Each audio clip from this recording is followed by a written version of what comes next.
सूफी रचनाकारों ने हिंदू कथा, हिंदू संस्कृति, हिंदू परंपराओं का वर्णन किया।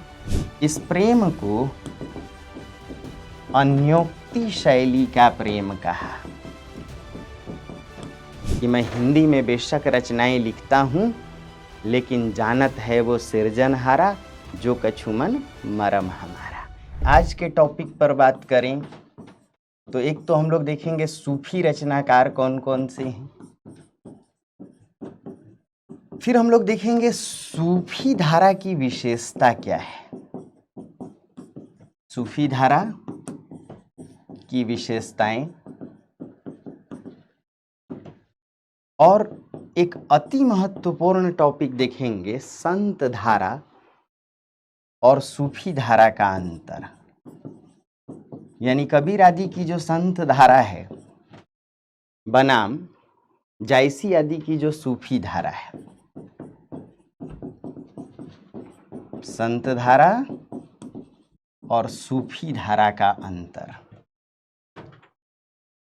बहुत कुछ हम लोग समझ करके आ गए कि किसे कहते हैं सूफी दर्शन, किसे कहते हैं सूफी साधना, सूफी धारा को कितने नाम दिए गए, प्रेमाख्यानक धारा, प्रेम काव्य धारा, प्रेमाश्रयी धारा, ऐसे ही कुछ लोग प्रेम कथात्मक धारा भी कहते हैं, प्रेमाश्रयी धारा भी इसे नाम दिया गया, सूफी धारा तो है ही। दोस्तों, हिंदी के सूफी रचनाकारों को इनके कुछ महत्वपूर्ण नाम हैं, कुछ महत्वपूर्ण सूफी रचनाकार रहे हैं।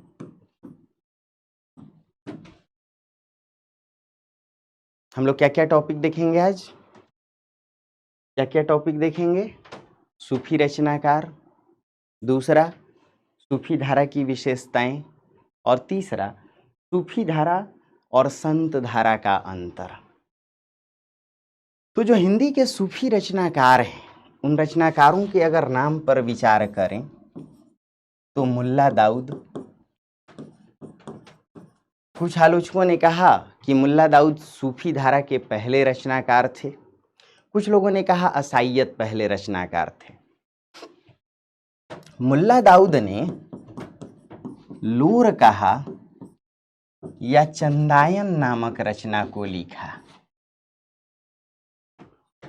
सूफी रचनाकारों में मुल्ला दाऊद, इन्होंने लोर कहा या चंदायन नामक रचना को लिखा।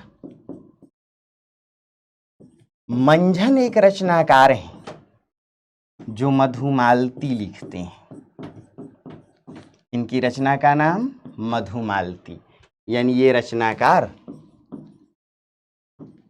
और ये इनकी रचनाएं। तो मुल्ला दाऊद ने कौन सी रचना लिखी? लोरिक कहा, लोर कहा या चंदायन। मंझन ने कौन सी रचना लिखी? मधुमालती। ऐसे ही कुतुबन ने मृगावती नामक रचना को लिखा। कुतुबन ने कौन सी रचना लिखी? मृगावती। दोस्तों, ऐसे ही उस्मान ने चित्रावली नामक रचना को लिखा। उस्मान ने कौन सी रचना लिखी? चित्रावली। सबसे महत्वपूर्ण मलिक मोहम्मद जायसी, और इनकी कई रचनाएं थीं जिसमें 3 रचनाएं अत्यंत चर्चित हुई। क्या क्या? पहली रचना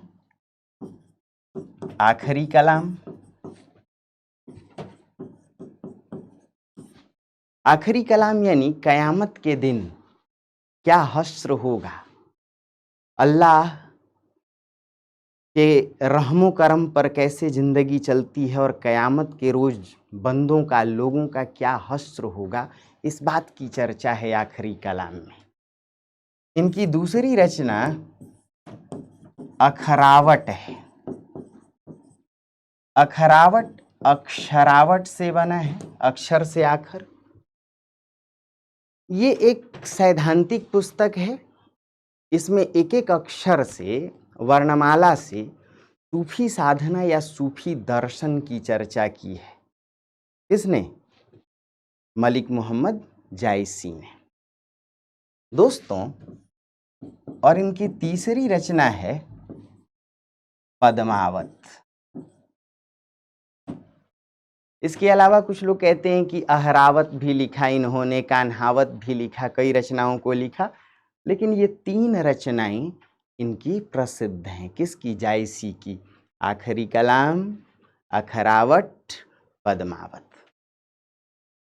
दोस्तों, नूर मोहम्मद ने 2 रचनाएं लिखी। ये भी एक सूफी रचनाकार हैं, इंद्रावती और अनुराग बांसुरी। कहते हैं कि नूर मोहम्मद परवर्ती सूफी रचनाकारों में हैं। सूफी रचनाओं में ध्यान से सुनिएगा, हिंदू संस्कृति और हिंदी बोलियों, अवधी आदि का इस कदर प्रयोग हुआ, हिंदी देवी देवताओं की ऐसी चर्चा हुई, हिंदू घरों की कथाएं ऐसी लिखी गईं। यानी सूफी रचनाकारों ने हिंदू कथा, हिंदू संस्कृति, हिंदू परंपराओं का वर्णन किया। इस बात से कट्टर इस्लाम पंथी जो लोग थे वो पूरी तरह नाराज हुए। अब उनकी प्रतिक्रिया से बचने के लिए, उनके गुस्से से, उनकी नाराजगी से बचने के लिए नूर मोहम्मद अनुराग बांसुरी लिखते हैं। और इसमें लिखते हैं एक पंक्ति कि जानत है वो सिरजनहारा, जानत है वो सिरजनहारा, जो कछु मन मरम हमारा। कि हमारा जो रचयिता है, जो अल्लाह है, वो हमारे मन का मरम जानता है कि हमारे मन में क्या है। जानत है वो सिरजनहारा, उस अल्लाह को, उस परवरदिगार को मालूम है कि हमारे दिल में क्या है। और दिल में क्या है? हिंदू मग पर पाँव न राख्यूं। हिंदू मग, मग यानी मार्ग, मार्ग यानी धर्म, पर पाँव न राख्यूं। अरे मैं हिंदू धर्म पर पैर भी नहीं रखना चाहता, यानी उस मार्ग पर नहीं चलना चाहता। ये बात अलग है का जो हिंदी बहुते भाख्यूं। ये बात अलग है कि मैं हिंदी में अपनी रचनाएं लिखता हूं। ऐ लोगों, आप ये मत समझें, क्योंकि इन सूफी संतों के खिलाफ लोगों ने फतवा जारी करना शुरू किया, इन्हें जान की धमकी देनी शुरू की, जान माल को खतरा इन्हें पहुंचने लगा, इन्हें आशंका थी कि कहीं प्राण से हाथ न धोना पड़े। तो नूर मोहम्मद जैसे सूफी संतों ने कट्टर इस्लाम पंथियों को खुश करने के लिए अनुराग बांसुरी नामक रचना लिखी और कहते हैं, जानत है वो सिरजनहारा, जो कछु मन मरम हमारा। हिंदू धर्म पर, हिंदू मग पर पाँव न राख्यूं, का जो हिंदी बहुते भाख्यूं। ये बात अलग है कि मैं हिंदी में अपनी रचनाएं लिखता हूँ, हिंदी की बोली अवधी में रचनाएं लिखता हूँ, लेकिन इसका अर्थ ये नहीं कि मैंने अल्लाह को भुला दिया, मैंने हिंदू धर्म को अपना लिया। यानी कट्टर इस्लाम पंथियों की प्रतिक्रिया से बचने के लिए ऐसे उदारवादी सूफी संतों को कहीं ना कहीं भुलावा देने के लिए, लोगों को भ्रम में डालने के लिए ये रचनाएं लिखनी पड़ी। वास्तविकता ये है कि ये सूफी संत बहुत ही उदार थे, समन्वयवादी थे, मानवतावादी थे। इनके लिए मानवीय समाज प्रमुख था, इनके लिए हिंदू और इस्लाम जैसी सांप्रदायिकता के लिए कोई जगह नहीं थी। ये सिर्फ मानवता की कविता लिखना चाह रहे थे, ये सिर्फ प्रेम की कविता लिखना चाह रहे थे। ये प्रेम की कथा के माध्यम से ईश्वर और बंदे, अल्लाह और बंदे के संबंध को व्यक्त करना चाह रहे थे। तो नूर मोहम्मद ने इंद्रावती, अनुराग बांसुरी नामक रचना लिखी। दोस्तों ऐसे ही कासिम शाह ने हंस जवाहर नामक रचना को लिखा। कासिम शाह ने कौन सी रचना लिखी? सूफी रचना हंस जवाहर। ऐसे ही शेख निसार ने यूसुफ जुलेखा नामक रचना को लिखा। क्या लिखा? यूसुफ जुलेखा। दोस्तों शेख नबी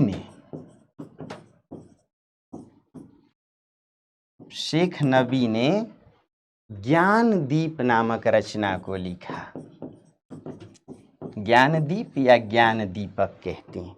ये सभी सूफी रचनाएं थीं, ये सभी सूफी रचनाकार थे। ईश्वर दास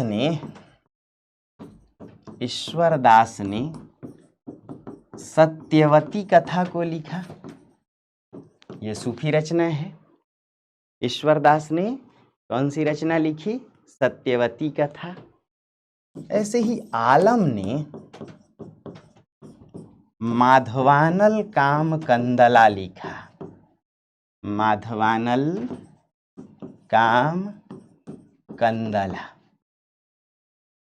एक प्रश्न आता है कि कुछ प्रसिद्ध सूफी रचनाओं की चर्चा करें। इंटरव्यू में भी पूछ लिया जाता है कि कुछ महत्वपूर्ण सूफी रचनाओं की चर्चा करें। सूफी रचनाओं के मूल में क्या है? मेंस में तो प्रश्न आएगा ही कि सूफी रचनाओं की चर्चा करते हुए सूफी दर्शन का उल्लेख करें या सूफी धारा की विशेषताओं पर चर्चा करें। तो पहली बात कि कुछ प्रमुख सूफी रचनाएं उभर करके आईं। जैसे मुल्ला दाऊद रचनाकार थे। इन्होंने लोर कहा या चंदायन नाम की रचना को लिखा। माना गया कि मुल्ला दाऊद पहले रचनाकार थे। कुछ लोगों ने माना कि असाइयत पहले रचनाकार थे। कुछ लोगों ने क्या माना कि मुल्ला दाऊद सूफियों के पहले रचनाकार थे। कुछ लोगों ने माना असाइयत पहले रचनाकार थे। आपसे पूछा जाए तो मुल्ला दाऊद की ही चर्चा कीजिएगा। मंझन भी एक रचनाकार थे जो मधुमालती लिखते हैं।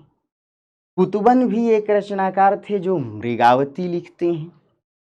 ऐसे ही दोस्तों उस्मान एक रचनाकार थे जो चित्रावली लिखते हैं। सबसे चर्चित मलिक मोहम्मद जायसी जो उत्तर प्रदेश जायस के रहने वाले थे, इसलिए इनका नाम जायसी पड़ा। क्षेत्र के आधार पर नाम रखा। और इनकी 3 रचनाएं अत्यंत चर्चित हुई। आखिरी कलाम, जिसमें कयामत के रोज क्या हश्र होगा इस बात का उल्लेख है, यानी अल्लाह से प्रेम की बात है, विषय वासनाओं से बचने की बात है, सांसारिक प्रपंचों से बचने की बात है। अखरावट एक एक अक्षर से लिखी गई रचना है जिसमें सूफी दर्शन या सूफी साधना की चर्चा है। और पद्मावत ये एक विशुद्ध प्रेम कथा है, इश्के हबीबी से इश्के हकीकी की कथा है। करेक्ट है। नूर मोहम्मद ने 2 रचनाएं लिखी, इंद्रावती और अनुराग बांसुरी। और इनको अनुराग बांसुरी से सफाई देनी पड़ी। किसको सफाई देनी पड़ी? तो प्रतिक्रियावादी लोगों को, कट्टर लोगों को। और कहा कि मैं हिंदी में बेशक रचनाएं लिखता हूं, लेकिन जानत है वो सिरजनहारा, जो कछुमन मरम हमारा। हिंदू मग पर पाँव न राख्यूं, काजो हिंदी बहुते भाख्यूं। कासिम शाह ने हंस जवाहर की रचना की। शेख निसार ने यूसुफ जुलेखा की रचना की। शेख नबी ने ज्ञानदीप या ज्ञान दीपक की रचना की। ईश्वर दास ने सत्यवती कथा की रचना की। और आलम ने माधवानल काम कंदला। ये सभी सूफी रचनाएं हैं। ये सभी सूफी रचनाएं। दोस्तों जो सूफी रचनाएं सूफी रचनाओं की कुछ विशेषताएं रही हैं। सूफी रचनाओं की कुछ महत्वपूर्ण विशेषताएं रही हैं और उन विशेषताओं में सबसे पहली विशेषता प्रेम का उद्घाटन। खूब ध्यान से सुनिएगा, जब तुलना कराऊंगा तो एक एक चीज लिखा दूंगा। सूफी रचनाएं प्रेम को उद्घाटित करती हैं। ये कैसा प्रेम है? तो वियोग मूलक प्रेम है। याद कीजिए, वियोग मूलक प्रेम को कहते क्या है? इश्क। और इसीलिए ये जो प्रेम है वो लौकिक प्रेम से अलौकिक प्रेम है। सूफी रचनाओं में जो प्रेम है वो कैसा है दोस्तों? लौकिक प्रेम से अलौकिक प्रेम की प्राप्ति। कैसे? अल्लाह सर्वशक्तिमान है, संसार उसका समपरिणाम है, पूरी कायनात, पूरी कुदरत अल्लाह के ही नूर का प्रकाशन है। अल्लाह सौंदर्य से भरा है, दिव्य है, उसी की दिव्यता, उसी का नूर संपूर्ण सृष्टि प्रकृति में विद्यमान है। इसका प्रतिमान सुंदर स्त्री है। सुंदर स्त्री यानी लौकिक प्रेम। सुंदर स्त्री से प्रेम, उसमें वियोग हो जाए तो अल्लाह से प्रेम। इसे ही लौकिक प्रेम से अलौकिक प्रेम, इसे ही इश्क ए हबीबी से इश्क ए हकीकी का प्रेम कहती हैं। यानी सुंदर स्त्री के प्रेम से अल्लाह का प्रेम प्राप्त करना, लौकिक प्रेम से अलौकिक प्रेम प्राप्त करना। दोस्तों, डॉक्टर विजयदेव नारायण शाही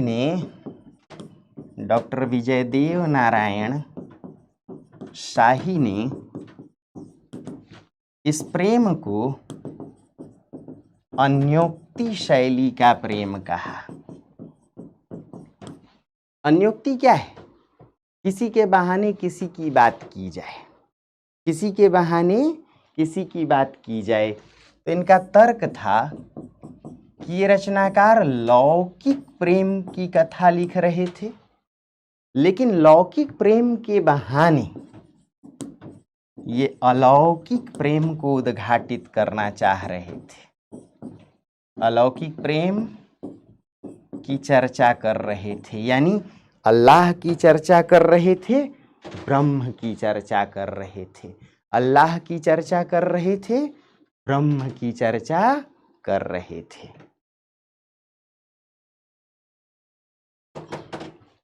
खूब ध्यान से समझिएगा, इसको लिखा के देंगे। यानी सूफी धारा की पहली विशेषता प्रेम का उद्घाटन। ये प्रेम कैसा है? लौकिक प्रेम से अलौकिक प्रेम। ये प्रेम कैसा है? इश्क ए हबीबी से इश्क ए हकीकी। हबीबी यानी प्रेमिका, सुंदर स्त्री, और हकीकी यानी अल्लाह। इसीलिए विजयदेव नारायण शाही ने कहा कि ये जो प्रेम है अन्योक्ति शैली का प्रेम है। किस शैली का प्रेम है? लौकिक प्रेम की चर्चा की गई है, लेकिन लौकिक प्रेम के बहाने अलौकिक प्रेम का उद्घाटन किया गया है। दोस्तों, आचार्य शुक्ल ने ये लिखा कि यहाँ जो प्रेम है वो समासोक्ति शैली का है। प्रेम किस शैली का है? समासोक्ति शैली का। समास किसे कहते हैं? जब दो शब्द मिलके एक हो जाए। जैसे राजा का पुत्र राजपुत्र, जैसे घोड़े पर सवार घुड़सवार, यानी अलग अलग पद मिलके जुड़ जाएं तो उसे समास कहते हैं। तो शुक्ल जी ने प्रेम को समासोक्ति शैली कहा कि इसमें लौकिक प्रेम भी प्रमुख है, लौकिक प्रेम ही प्रमुख है, साथ ही अलौकिक प्रेम का भी उद्घाटन है।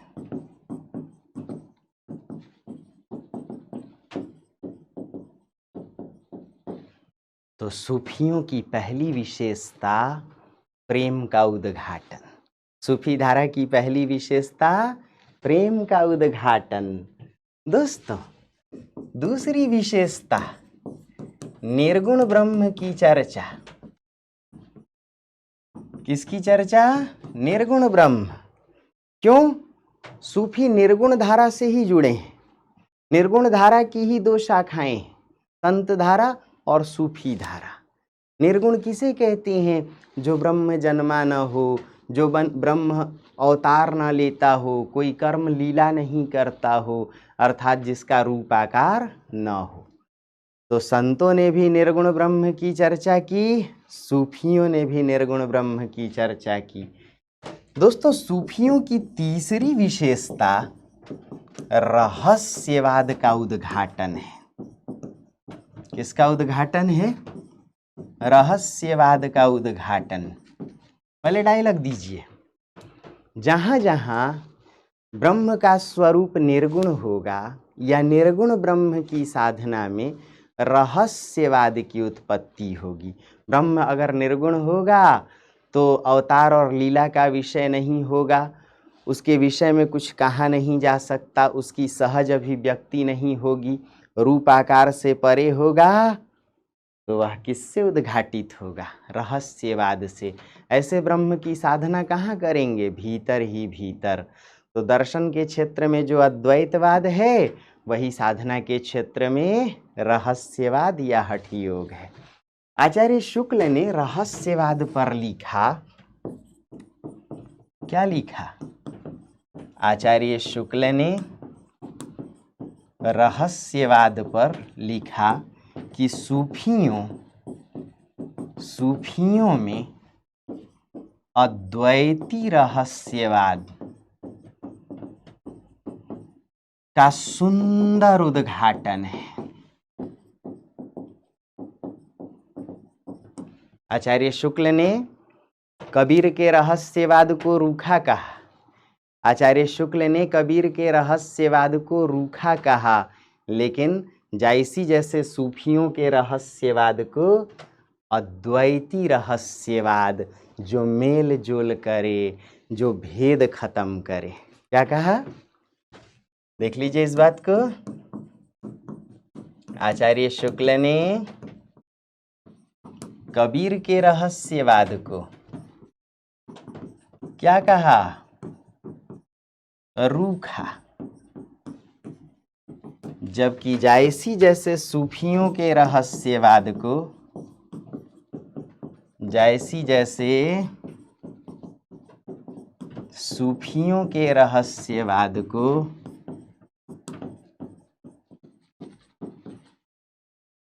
सुंदर अद्वैती रहस्यवाद कहा। डायलॉग याद कीजिए, थोड़ा पीछे से रिवाइज करते हैं कि इन सूफियों की जो विशेषताएं हैं, सूफियों की पहली विशेषता है प्रेम का उद्घाटन। ये प्रेम कैसा है? इश्के हबीबी से इश्के हकीकी। ये प्रेम कैसा है? लौकिक प्रेम से अलौकिक प्रेम। इसीलिए इस प्रेम पर कई तरह की चर्चा की गई। विजयदेव नारायण शाही जैसे लोगों ने कहा कि अन्योक्ति शैली का प्रेम है। इस शैली का प्रेम है, अन्योक्ति शैली का प्रेम है। इसका क्या अर्थ होता है? यहाँ लौकिक प्रेम के बहाने अलौकिक यानी अल्लाह के प्रेम की चर्चा की गई है। लौकिक प्रेम का मतलब क्या? कि रत्नसेन और पद्मिनी की कथा चल रही है। लौकिक जगत, ऐसा लगता है कि दो लोगों का प्रेम, मनुष्य का प्रेम चल रहा है, एक पुरुष एक नारी का। लेकिन वास्तव में पुरुष और नारी के लौकिक प्रेम के बहाने अल्लाह और बंदे के प्रेम की चर्चा है। इसीलिए कहा गया कि जो सूफियों का प्रेम है, सूफियों का प्रेम वो तसव्वुफ है। पिछली बात याद कीजिए कि इस्लाम पंथ से सूफी पंथ कैसे अलग है। इस्लाम पंथ में अल्लाह और मनुष्य का संबंध स्वामी और दास का है, भय पर आधारित है। लेकिन सूफी पंथ में अल्लाह और बंदे का संबंध प्रेमी प्रेमिका का संबंध है, प्रेम पर आधारित है, जहाँ कोई डर भय नहीं है। तसव्वुफ पर आधारित है, तसव्वुफ यानी ईश्वर से प्रेम। करेक्ट है। तो सूफियों की पहली विशेषता प्रेम का उद्घाटन। किसी ने इसे अन्योक्ति शैली कहा, किसी ने समासोक्ति। शुक्ल जी कहते हैं कि भाई इसमें लौकिक प्रेम ही प्रमुख है, साथ ही अलौकिक प्रेम का भी उद्घाटन है। दोनों प्रेम इसमें मिले हुए हैं, इसलिए समासोक्ति शैली। लौकिक प्रेम भी है, अलौकिक प्रेम भी है। करेक्ट है, करेक्ट है। दूसरी बात कि सूफी भी निर्गुण ब्रह्म की चर्चा करते हैं। इनका ब्रह्म भी अवतार जन्म लीला कर्म से परे है, और इसीलिए किसका विषय है? रहस्य का। आचार्य शुक्ल सूफियों के रहस्यवाद को अद्वैती रहस्यवाद का सुंदर उद्घाटन कहते हैं। पकड़िएगा, बहुत आसान है, बहुत सिंपल है, समझने लायक है कि शुक्ल जी करते क्या हैं। शुक्ल जी त्रिवेणी लिखते हैं, खूब ध्यान से सुनना दोस्तों। और इस त्रिवेणी में तुलसी को शामिल करते हैं, सूरदास को शामिल करते हैं, और कबीरदास को शामिल न करके जायसी को शामिल करते हैं। त्रिवेणी यानी तीन रचनाकारों का संगम, त्रिवेणी यानी तीन नदियों का संगम। शुक्ल जी कबीर से पूरी तरह खफा थे। जहाँ जहाँ उन्हें रहस्यवाद दिखा, शुक्ल जी उससे नाराज थे। शुक्ल जी मानते थे कि रस की लोकवादी अवधारणा हो, पकड़े रहना, छोड़ना नहीं। यानी जो रहस्यात्मक जगत की चर्चा करे, शुक्ल जी उसे पसंद नहीं करते थे। इसीलिए शुक्ल जी जायसी जैसे सूफियों के रहस्यवाद की प्रशंसा करते हैं, लेकिन कबीर के रहस्यवाद को रूखा कहते हैं। अब इसका कारण क्या है? शुक्ल जी कहते हैं कि जायसी जैसे सूफियों ने लौकिक प्रेम को उद्घाटित किया, लौकिक प्रेम ही प्रमुख है या ना।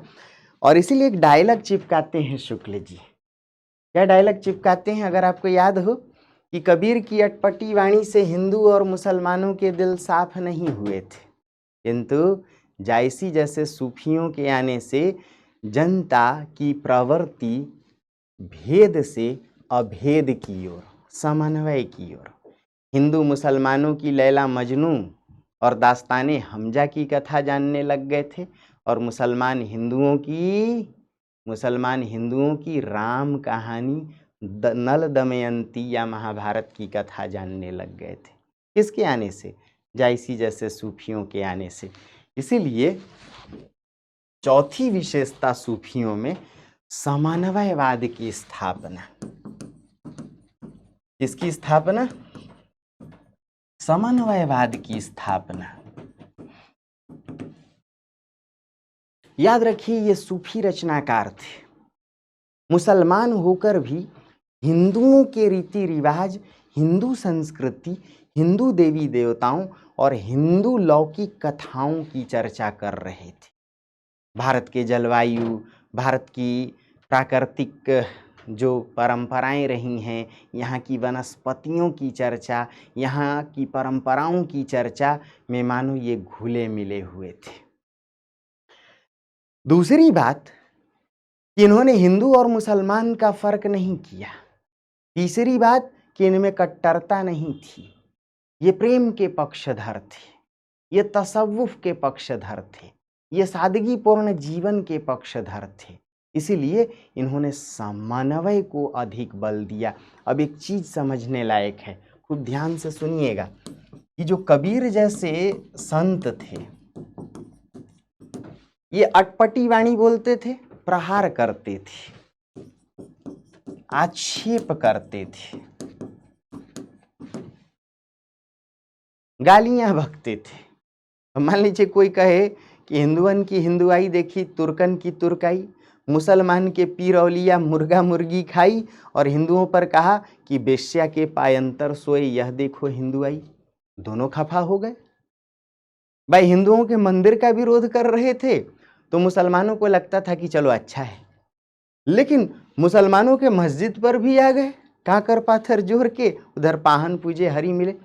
कबीर की अटपटी वाणी से हिंदू मुसलमानों के दिल साफ नहीं हुए थे। इसीलिए कबीर जैसे संत प्रहार और आक्षेप कर रहे थे, व्यंग कर रहे थे, लेकिन जायसी जैसे सूफी किसी पर प्रहार नहीं करते। मुसलमान होकर भी हिंदू घरों की कथा लिख रहे थे। इसीलिए जाहिर सी बात है कि समन्वय का जो दृष्टिकोण था वो कबीर जैसे संतों से, जायसी जैसे सूफियों में कहीं अधिक प्रबल था, प्रखर था। करेक्ट है दोस्तों। पांचवी विशेषता सूफी धारा की, सूफी धारा की पांचवी विशेषता, गुरु को महत्व। किसे महत्व? गुरु को महत्व। अब तो डायलॉग बनता है कि जहां भी साधना निर्गुण होगी वहां रहस्यवाद आएगा, और जहां रहस्यवाद आएगा उसकी जटिलता को खत्म करने के लिए गुरु की आवश्यकता पड़ेगी, है ना। इसलिए जायसी जैसे सूफियों ने, अली मुराद उस्मान जैसे सूफियों ने गुरु पर विशेष चर्चा की। कहा इन्होंने? जायसी कहते हैं गुरु सुआ जेहि पंथ दिखावा। सुआ यानी तोता। जायसी की कविता में सभी पात्र प्रतीक हैं। पद्मिनी अल्लाह या ब्रह्म का प्रतीक है, रत्नसेन जीव या बंदे का प्रतीक, जो हीरामन सुआ या तोता है वो गुरु का प्रतीक है, अलाउद्दीन जो है वो माया का प्रतीक है, और राघव दूत जो है, राघव पंडित, वो किसका परिचायक है? शैतान का परिचायक है। तो इसका अर्थ है कि जो सूफी धारा की पांचवी विशेषता, इसमें गुरु की भी चर्चा है। गुरु सुआ जेहि पंथ दिखावा, बिन गुरु जगत को निर्गुण पावा। बिन गुरु जगत को निर्गुण पावा। यदि गुरु ना हो तो जगत बेमतलब है। और याद रखिए कि कबीर जैसे संतों ने जगत या संसार को मिथ्या कहा था, लेकिन जायसी जैसे सूफियों ने संसार को सत्य कहा। कहा कि यदि अल्लाह सत्य है तो संसार उसी अल्लाह का संपरिणाम है, वो भी सत्य है। इसको जानना है तो गुरु की कृपा से समझ सकते हैं। गुरु ना हो तो संसार बेमतलब है, और अगर गुरु है, गुरु रूपी तोते ने ही तो प्रेम का पंथ दिखाया। गुरु रूपी तोते ने ही बताया, या तोता रूपी गुरु ने ही बताया कि पद्मिनी यानी अल्लाह किधर है। नारी अल्लाह, रत्नसेन पुरुष, जीव या बंदे का परिचायक। अगर गुरु ना हो तो अल्लाह का मार्ग नहीं जाना जा सकता। अगर गुरु ना हो तो ब्रह्म के मार्ग की चर्चा भला कौन करेगा, कौन बताएगा। तो सूफी धारा की पांचवी विशेषता, गुरु को महत्व। किसे महत्व? गुरु को महत्व। दोस्तों, इनमें भी छठी विशेषता, माया की चर्चा। याद कीजिए सूफी दर्शन में कि जो साधक है, जो जीव है, वो सांसारिक प्रपंचों में फंसा रहता है, इसलिए ब्रह्म से दूर है। सांसारिक प्रपंच को क्या कहते हैं? माया। इस माया को कौन खत्म कर सकता है? कबीर जैसे संतों ने कहा कि ज्ञान से खत्म हो सकता है, लेकिन जायसी जैसे सूफियों ने कहा कि इश्क से, प्रेम से सांसारिक प्रपंचों को मिटाया जा सकता है। इश्क के माध्यम से। कौन सा इश्क? वियोग मूलक, लौकिक प्रेम से अलौकिक प्रेम। तो यहाँ माया की भी चर्चा है। दोस्तों, सातवीं विशेषता, जायसी जैसे सूफियों ने अवधी भाषा का प्रयोग किया, यानी अवधी बोली का ठेठ या देशज प्रयोग किया। यदि बात करें कबीर जैसे संतों की, तो कबीर जैसे संत भोजपुरी, खड़ी बोली, ब्रज कई बोलियों को मिला के पंचमेल खिचड़ी का प्रयोग कर रहे थे। सूफी अवधी का प्रयोग कर रहे थे और कबीर जैसे संत पंचमेल खिचड़ी का प्रयोग कर रहे थे। किसका प्रयोग कर रहे थे? पंचमेल खिचड़ी का प्रयोग कर रहे थे।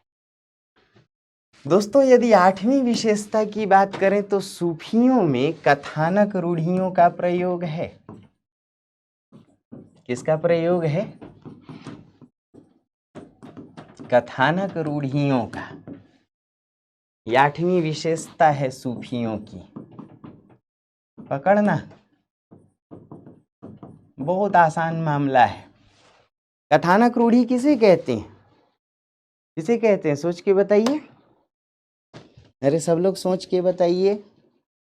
कथानक रूढ़ी कहते हैं जहां मानवीय पात्र हो और साथ ही गैर मानव पात्र भी हो। तोता, मैना, परी, अय्यार, आकाशवाणी, शुक, सारिक टक्का, तो जहाँ पक्षी परिंदा हो, जानवर आदि हों, ऐसी रचना में कौन सी विशेषता पाई जाती है? कथानक रूढ़ी।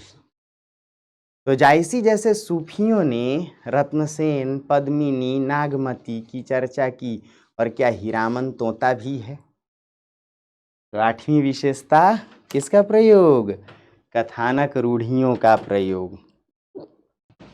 9वीं विशेषता, सूफी काव्य धारा में कड़वक शैली का प्रयोग किया गया। सूफी काव्य धारा में कड़वक शैली। ये क्या है कड़वक शैली? 2 अलग अलग छंदों का मेल। कैसे? अपभ्रंश आदि काल से ही हम देख रहे हैं, आगे चल करके तुलसी जायसी ने भी किया। 2 अलग छंद, चौपाई और दोहा, 2 अलग अलग छंदों का मिश्रण, उसे ही कौन सी शैली कहते हैं? कड़वक शैली। तो सूफियों की विशेषता, इन्होंने कड़वक शैली का प्रयोग किया। सूफियों की विशेषता, कथानक रूढ़ियों का प्रयोग किया। सूफियों की विशेषता, इन्होंने अवधि का प्रयोग किया, जबकि कबीर जैसे संतों ने पंचमेल खिचड़ी का प्रयोग किया, मिली जुली भाषाओं का। अरे हाँ या ना दोस्त? आइए 10वीं विशेषता की बात करें कि सूफी धारा में प्रबंध शैली का प्रयोग हुआ। प्रबंध शैली यानी जीवन कथा। प्रबंध शैली यानी जीवन कथा। इसे ही आचार्य शुक्ल मसनवी शैली का भी नाम देते हैं। आचार्य शुक्ल कौन सी शैली का नाम देते हैं? मसनवी। कहते हैं कि इन पर, हिंदी की सूफी रचनाओं पर, फारसी की मसनवी शैली है, लेकिन ये प्रबंध शैली है। कौन सी शैली? इसमें संपूर्ण जीवन की कथा है, तड़प है, या यूं कहें कि जीवन के एक खंड का ही विस्तार से। हालांकि रत्नसेन और उसकी कथा को पढ़ेंगे आप, जायसी की रचना पद्मावत को पढ़ेंगे तो रत्नसेन की पिछली पीढ़ियों की भी चर्चा है, बाल्यकाल की भी चर्चा है, युवावस्था की भी चर्चा है, इसलिए प्रबंध शैली। जबकि कबीर आदि ने मुक्तक शैली का ही प्रयोग किया। कबीर आदि ने कौन सी शैली का प्रयोग किया? मुक्तक शैली। एक 11वीं विशेषता जोड़ सकते हैं कि सूफियों का मुख्य रस श्रृंगार है। सूफियों का मुख्य रस क्या है? श्रृंगार है। यानी श्रृंगार का अधिक उद्घाटन किया। कैसे? प्रेम, तो जो भाव प्रेम है वही रस श्रृंगार है। अब ये कुल 11 विशेषताएं हैं। सूफी श्रृंगार रस की चर्चा कर रहे थे, सूफी रचनाओं में प्रबंध शैली या मसनवी शैली है। सूफी रचनाओं में कड़वक शैली है। सूफी रचनाएं कथानक रूढ़ियों से भरी हुई हैं। सूफी रचनाओं में अवधि का ठेठ प्रयोग, थोड़ा ध्यान से सुनिएगा। तुलसीदास और सूफी दोनों अवधि का प्रयोग कर रहे थे, लेकिन तुलसीदास अवधि का तत्समनिष्ठ संस्कृतनिष्ठ प्रयोग कर रहे थे, जबकि जायसी जैसे सूफी ठेठ अवधि, एकदम लोक बोलचाल की अवधि, ग्रामीण अवधि का प्रयोग कर रहे थे। उसे ही ठेठ या देशज अवधि कहा गया। सूफियों ने भी माया की चर्चा की। इन्होंने कहा कि माया है, शैतान है, जो क्या करता है, अल्लाह और बंदे के बीच कहीं ना कहीं ये बाधक है। लेकिन सूफी कहते हैं कि बड़ा जरूरी है, ये हर्डल होना बड़ा जरूरी है। माया के आने से कहीं ना कहीं जो साधक है, जो जीव है, वो और अधिक प्रतिबद्ध होकर ब्रह्म के मार्ग पर बढ़ता है।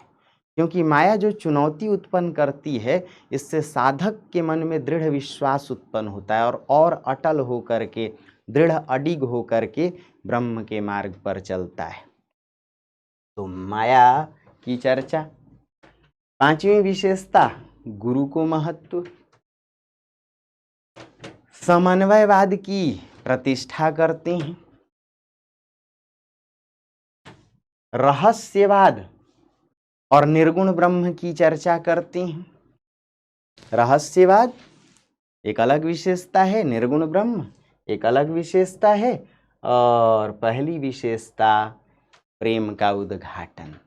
तो ये 11 विशेषताएं। सूफी रचनाओं की विशेषता प्रेम का उद्घाटन, दूसरी विशेषता निर्गुण ब्रह्म की चर्चा, तीसरी विशेषता रहस्यवाद का उद्घाटन, चौथी विशेषता समन्वयवाद की स्थापना, पांचवी विशेषता गुरु को महत्व, छठी विशेषता माया की चर्चा, सातवीं अवधि का ठेठ या देशज प्रयोग, कथानक रूढ़ियों का प्रयोग। किसका प्रयोग? कथानक रूढ़ियों का प्रयोग, कड़वक शैली का प्रयोग। आठवीं नौवीं विशेषता सूफी धारा की शैली प्रबंध है और कबीर आदि मुक्तक शैली में लिख रहे थे। अंतिम विशेषता श्रृंगार रस का उद्घाटन। अंतिम विशेषता श्रृंगार रस का उद्घाटन।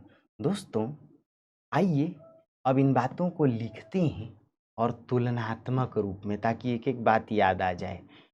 कबीर जैसे संत और जायसी जैसे सूफियों, यानी संत धारा और सूफी धारा का अंतर। संत धारा और सूफी धारा, इसका जो अंतर है, यानी आप इसे क्वेश्चन मान लें या आप इसे चाहे तो टॉपिक मान लें कि संत धारा एवं सूफी धारा का अंतर।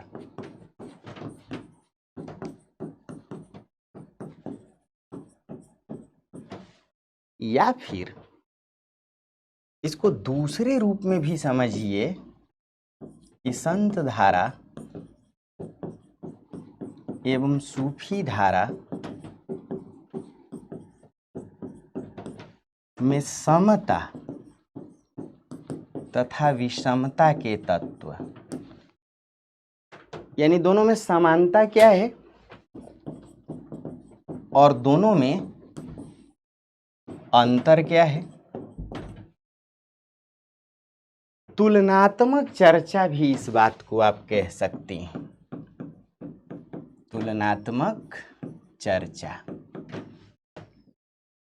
आप ऐसे भी कर सकते हैं, है ना। तो लिखते जाइए। पहली बात कि संत धारा के तहत कबीर, नानक, रैदास, मलुकदास या मलुकदास, धन्ना, सुंदरदास आदि संतों की चर्चा की गई।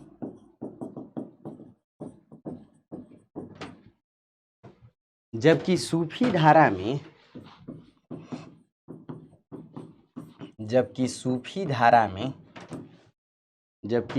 धारा में जायसी, उस्मान, कुतुबन, मंझन, मुल्ला दाऊद और ईश्वरदास जैसे संतों की चर्चा की गई। फर्स्ट पॉइंट लिखिए, एकदम आसान है। देखिए, संत धारा के संतों में कबीर, नानक, रैदास, मलुकदास, धन्ना तथा सुंदरदास आदि संतों की चर्चा की गई। जबकि सूफी धारा में जायसी, उस्मान, कुतुबन, मंझन, मुल्ला दाऊद और ईश्वरदास, इन्हें ईश्वरदास या संस्कृत में ईश्वरदास जैसे संतों की चर्चा की गई। पहला पॉइंट कि संत धारा में कबीर, नानक, रैदास, मलुकदास, सूफी धारा में जायसी, उस्मान, मुल्ला दाऊद, कुतुबन, मंझन, ईश्वरदास, शेख नबी, आपको जो जो याद आ जाए। ये फर्स्ट पॉइंट। दोस्तों, सेकंड पॉइंट, संत धारा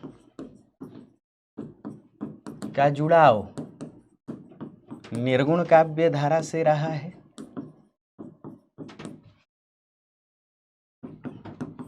सूफी धारा का भी जुड़ाव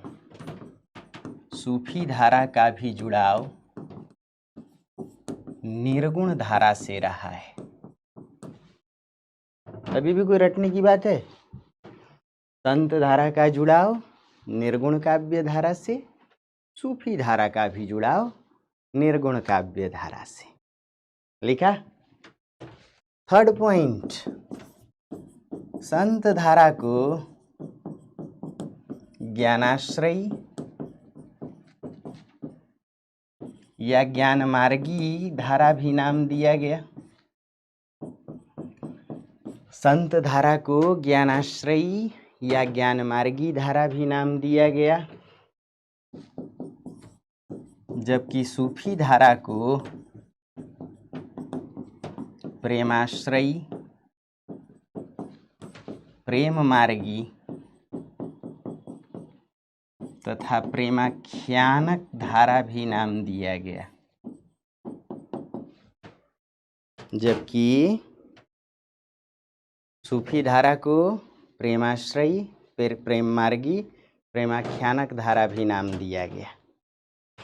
कितना आसान है। देखिए, संत धारा भी निर्गुण है, सूफी धारा भी निर्गुण है। संत धारा को ज्ञानाश्रयी या ज्ञान मार्गी कहा गया, सूफी धारा को प्रेमाश्रयी, प्रेम मार्गी या प्रेमाख्यानक धारा कहा गया। करेक्ट है, आसान है, पक्की बात, कोई डाउट? चौथी बात, संत धारा में निर्गुण ब्रह्म की उपासना की गई। किसकी उपासना? निर्गुण ब्रह्म की उपासना की गई। सूफी धारा में भी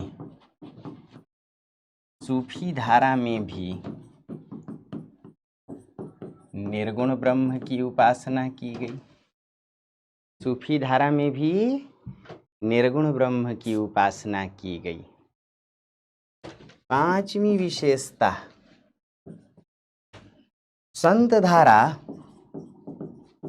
रहस्यात्मक है, सूफी धारा भी रहस्यात्मक है। संत धारा रहस्यात्मक है, सूफी धारा भी रहस्यात्मक। क्या है? दर्शन के क्षेत्र में जो अद्वैतवाद है, वही साधना के क्षेत्र में हठ योग या रहस्यवाद है। अब दोनों में एक एक पद आप चाहें तो लिख सकते हैं। यहाँ लिखिएगा कबीर लिख करके, जल में कुंभ, कुंभ में जल है, बाहर भीतर पानी। रहस्यवाद का उदाहरण है, दोनों में अद्वैत है, जीव और ब्रह्म अलग नहीं, दोनों पानी एक हो जाए। और यहाँ लिखिएगा जायसी का उदाहरण। देखिए क्या कहते हैं जायसी। जायसी कहते हैं कि सातों द्वीप, सातों द्वीप, आठों खंड या आठों,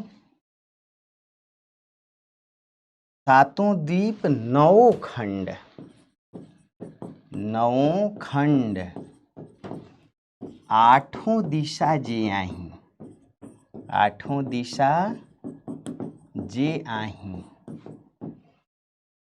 जो ब्रह्मांड सो पिंड है, पिंड है, हेरत अंत न जाही, हेरत अंत न जाही। कितना आसान है। कितने चक्र हैं हठ योग में? 7 चक्र। तो सातों द्वीप, मूलाधार, स्वाधिष्ठान, मणिपूरक, अनाहत, विशुद्धाख्य, आज्ञा, ब्रह्मचक्र। और योग कितने प्रकार के? अष्टांगिक योग। नाम सुने हो, यम, नियम, आसन, प्रत्याहार, धारणा। तो कहते हैं जायसी भी कि सातों द्वीप, नौ खंड, आठों दिशा जी आई, जो ब्रह्मांड। हठ योगी क्या मानते हैं? जोई जोई पिंडे सोई सोई ब्रह्मांडे, जोई जोई पिंडे सोई सोई ब्रह्मांडे। तो जायसी भी कहते हैं सातों द्वीप, नौ खंड, आठों दिशा जे आही, जो ब्रह्मांड सो पिंड है, हेरत अंत न जाही, हेरत अंत न जाही। मतलब कि दोनों धाराएं रहस्यात्मक हैं। जायसी भी इस बात को मानते हैं और इसीलिए लिखते हैं, उतारिए, सातों द्वीप, नौ खंड, आठों दिशा जे आही, जो ब्रह्मांड सो पिंड है, हेरत, हेरत मतलब खोजना, निर्गुण खुली आंखों से नहीं देखा समझा जा सकता, हेरत अंत न जाही। और निर्गुण कैसा है? निराकार, असीमित है, हरि अनंत, हरि कथा अनंता। अरे हाँ या ना? पक्की बात। छठी बात दोनों में लिखिए, निर्गुण धारा, संत धारा प्रेम को महत्व देती है। और लिखिएगा ज्ञानमार्गी होकर भी, संत धारा ज्ञानमार्गी होकर भी प्रेम को महत्व देती है।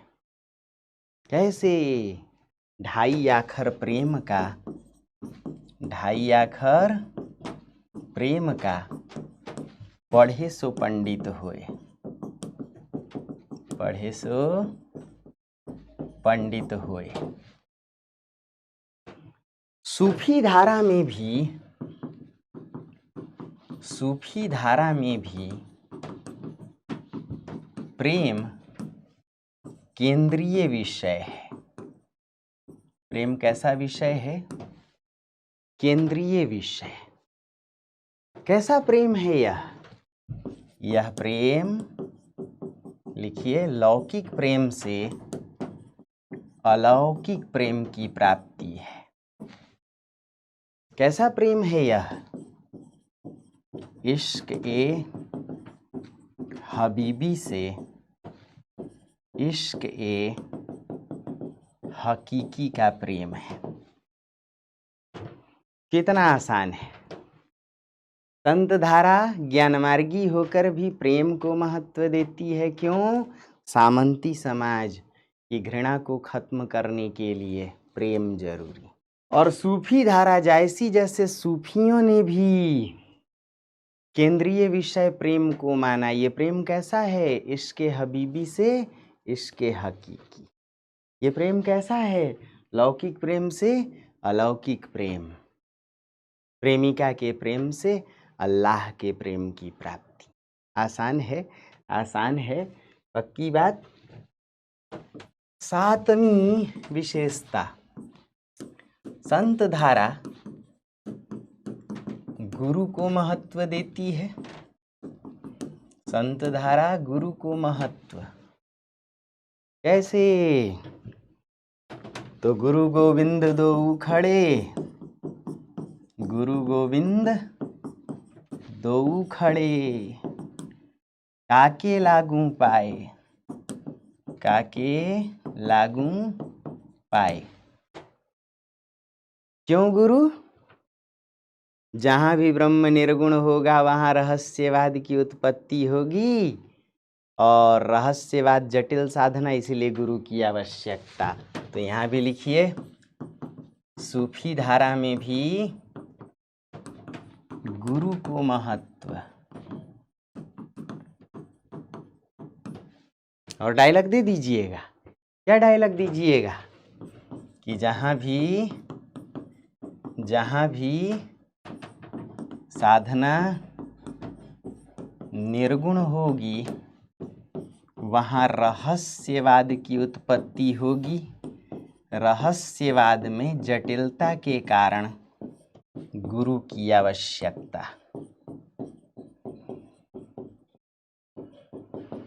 रहस्यवाद में जटिलता के कारण गुरु की आवश्यकता। संत धारा में गुरु को महत्व दिया गया। कबीर के कई पद आपको याद हैं। सतगुरु हमसो रीझ कर कहिया एक प्रसंग। या फिर आपको ये भी याद है कि डूबा था पै उबरा गुरु की लहरी चमकी, है ना? या दीपक दिया हाथ। तो जो आपको याद आ जाए एक लिखना है। सूफी धारा में भी गुरु को महत्व। जहाँ भी साधना निर्गुण होगी वहाँ रहस्यवाद की उत्पत्ति होगी, और ऐसे में उस जटिलता को खत्म करने के लिए गुरु की आवश्यकता। लिखा? अब इसी में जहाँ आपने नीचे लिखा है सूफी में एक दो पद लिख दीजिए। जैसी लिखते हैं, क्या लिखते हैं? गुरु सुआ लिखे हो जेहि पंथ दिखावा, गुरु सुआ जेहि पंथ दिखावा, बिन गुरु जगत को निर्गुण पावा। और दूसरा अगर लिखना चाहें तो लिख सकते हैं कि पहले प्रेम गुरु सो कीजे, पहले प्रेम गुरु सो कीजिए। पहले गुरु से प्रेम कीजिए। प्रेम बाट में तब ईश्वर के मार्ग में रास्ता बढ़ाइए। प्रेम बाट में तब पग दीजिए। कमाल हो गई। ये सूफी कहते हैं कि गुरु से जिसे प्रेम नहीं, वह ईश्वर के मार्ग में, प्रेम बाट यानी प्रेम पंथ। सूफी पंथ कैसा है? प्रेम का पंथ। बाट यानी रास्ता, मार्ग। सूफी साधना एक सफर है। तो पहले प्रेम गुरु सो कीजे, प्रेम बाट में तब पग दीजे, गुरु सुआ जेहि पंथ दिखावा, बिन गुरु जगत को निर्गुण पावा। अरे हाँ या ना? तो क्या ये सातवीं विशेषता थी दोनों? अब दोस्तों, संत धारा समन्वयवादी है। संत धारा कैसी है? समन्वयवादी। और सूफी धारा भी 8वें नंबर पे कर लीजिए। सूफी धारा भी समन्वयवादी। कबीर जैसे संत समन्वय के लिए क्या लिखते हैं? कबीर क्या लिखते हैं? हिंदू तुरक का कर्ता एक है। हिंदू तुरक का कर्ता एक है। या फिर कबीर क्या लिखते हैं?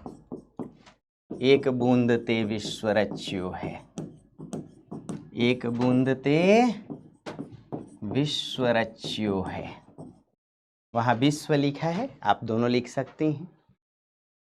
सूफी धारा भी समन्वयवादी है। शुक्ल जी का डायलॉग जरूर दीजिएगा। शुक्ल जी क्या कहते हैं? कबीर की अटपटी वाणी से, कुछ याद करो, कबीर की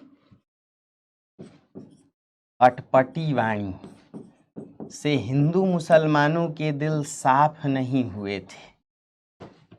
कबीर की अटपटी वाणी से हिंदू मुसलमानों के दिल साफ नहीं हुए थे। लिख लीजिए। संत धारा भी समन्वयवादी, देखिए समता भी विषमता भी।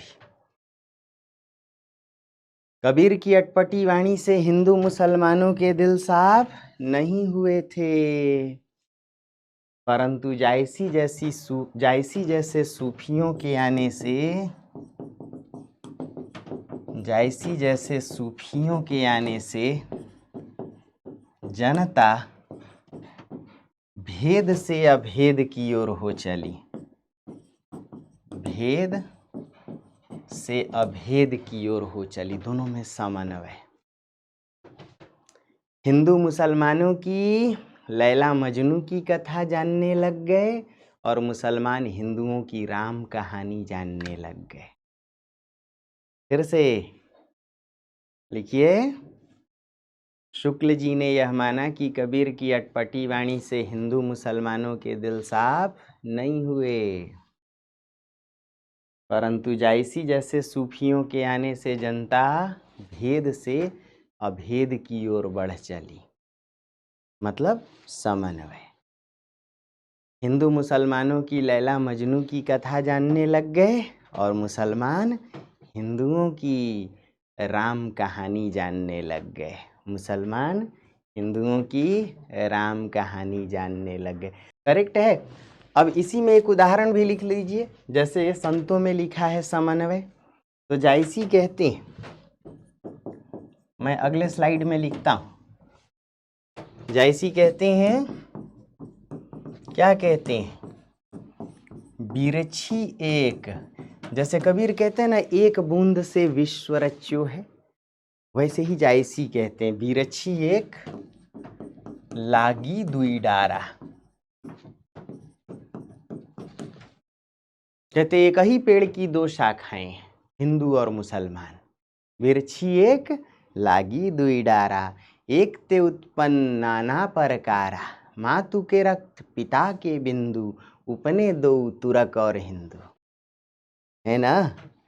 तो बिरछी एक लागी दुई डारा, शॉर्ट में लिखिए तुरक और हिंदू, ताकि बहुत रटना नहीं पड़े।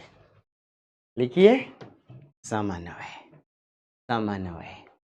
आप वो बात भी लिख सकते हैं कि कबीर ने प्रहार, और कबीर जैसे संतों ने प्रहार और आक्षेप किया,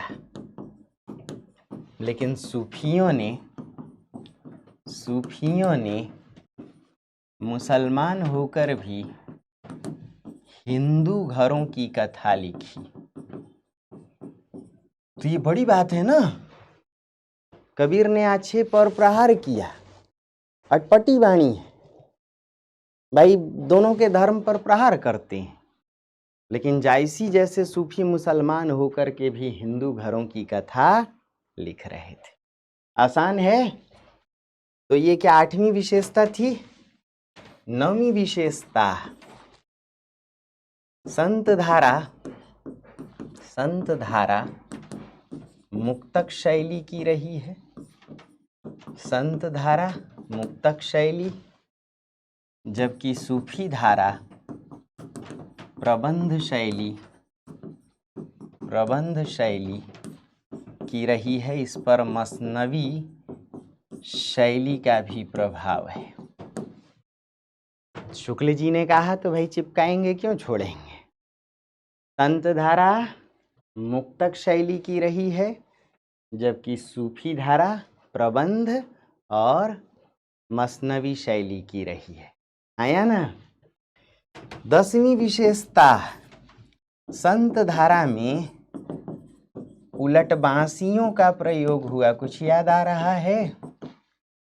संत धारा में उलट बांसियों का कबीरदास की उल्टी बाणी, एक अचंभा देखा रे भाई। जबकि सूफी धारा में कथाओं का, सूफी धारा में कथात्मकता का प्रयोग हुआ। उल्टी बात नहीं, कथा के माध्यम से। एक राजा था, दूर देश सिंघल में एक राजकुमारी थी, एक तोता था, राजा की एक पत्नी नागमती थी। राजा के दरबार में राघव दूत या राघव पंडित नामक एक ब्राह्मण था। एक दुष्ट शासक था अलाउद्दीन खिलजी। ये कथा है। एक बहुत बड़ी बात, ध्यान से सुनना। क्यों समन्वयवाद अधिक है सूफियों में।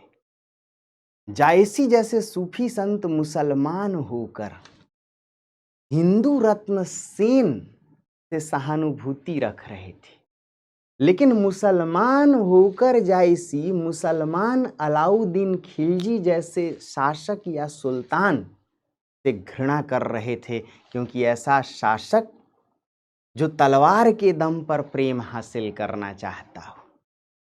अलाउद्दीन तलवार के दम पर प्रेम हासिल करना चाहता, और कहते हैं कि अरे तुझ जैसे लोगों को एक मुट्ठी राख मिलती है।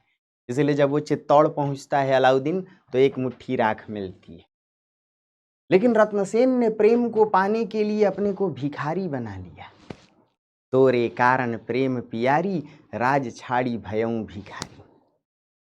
देखिए, सूफी मुसलमान होकर भी हिंदू घरों की कथा, और कबीर जैसे संत आक्षेप प्रहार का सहारा लेते हैं। लिखा तो संत धारा में उलट बांसियों का प्रयोग, सूफी धारा में कथात्मकता का प्रयोग। लिखा 11वीं विशेषता, संतों की भाषा। संतों की भाषा पंचमेल खिचड़ी।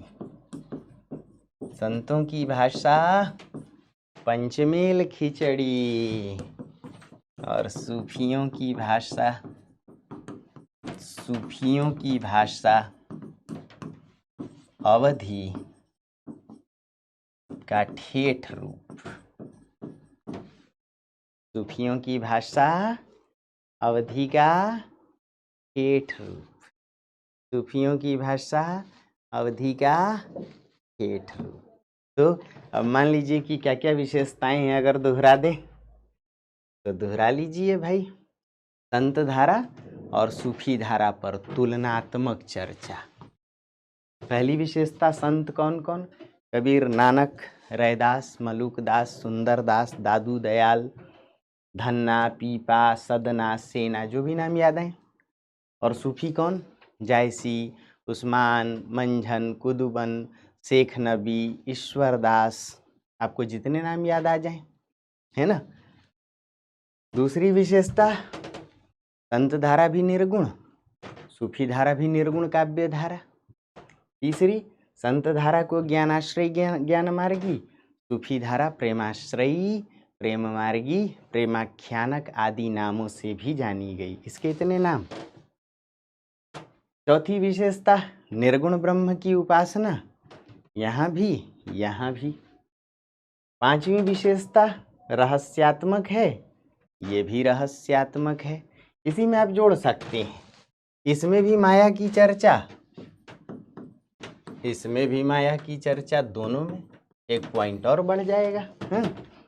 लिखते हैं जायसी कि माया अल्लाह दिन सुल्तानू, राघव दूत सोई शैतानू। करेंगे जब हम लोग पद्मावत की चर्चा करेंगे तो उसमें ये बातें और बताऊंगा, चीजें और बढ़ जाएंगी, है ना दोस्तों। अब आगे देखिए, संत धारा प्रेम को महत्व देती है, 2.5 अक्षर। सूफी धारा में भी प्रेम, यहाँ का प्रेम इश्के हबीबी से इश्के हकीकी है। करेक्ट है। संत धारा गुरु को महत्व, सूफी धारा भी गुरु को महत्व।